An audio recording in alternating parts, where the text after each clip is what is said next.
Көпшілігіміз күнделікті қолданып жүрген асқабақтың пайдасын біреуі білсе, біреуі біле бермейді. Асқабақ өнімдерін пайдаланудың өзіндік артықшылықтары бар.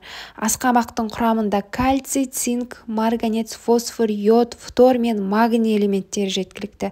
Сонымен қатар асқабақты ұмытшақтық, диабет және өттің қабынуына шалдыққан жандар көптеп пайдалануы керек. Асқабақ әсіресе артық салмақтан арылуға көмек береді. Асқабақты жүктілік кезеңінде де қолданған жөн. Әсіресе жас аналар асқабақпен қоректенсе, витаминдер қорын тез жияды әрі сәбиге де пайдалы.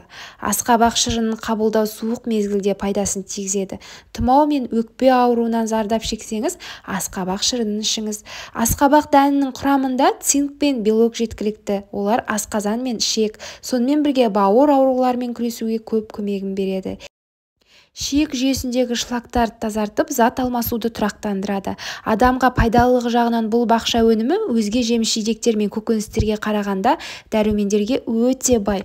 Дәрігерлер қауымы жүрек әлсіздігінен жүдегендерге ем ретінде асқабақтың жұмсақ мәйегін отқа немесе суға күйген науқастарға жарасына таңуға болатынын айтады. Асқабақтың несеп жүргізетін, ыстықты түсіретін қасиеттері белгілі. Асқабақ дәнін балмен араластырып жеп, ішек құрттарын түсіру үшін пайдаланады. Бүйрек, бауыр ауырған кезде күніне 1 стақан шырын ішу керек. Шырынын, яғни сөлін жаңа пайдаланған күйінде ғана ішеді, өйткені үйде сақталуы қиын. Сары ауру дертінде жүргендерге 4 ай қатарынан үзбей асқабақтың мәйегін жеу керек. Бауырға өте жақсы, әрі бауырдың қызметін жақсартады, әрі ағзаға өте пайдалы. Ішектегі паразиттерден құтылудың ең тиімді тәсілі қабығы ашылған асқабақтың дәнін таңертең аш қарынға жеу керек. Ұйқысыздық мазалаған жағдайда қайнатылған буға піскен асқабақ мәйегінен ботқа дайындап, күніне 2 рет 50 граммнан ішеді. Жатар алдында қайнатпасына бал қосып 3 стақаннан кәдеге жаратады. Екінші жағдайда 20 бадам жаңғағына 1 шай қасық асқабақ дәнегін қосып, үстіне қайнаған су қойып 8 сағат тұндырады. Кешке таман ішу керек.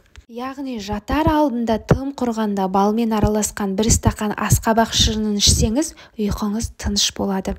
Асқабақ шырынның пайдасы әсіресе қаназдыққа қарсы керемет ем, өйткені шырын құрамындағы темірдің мөлшері өте көп.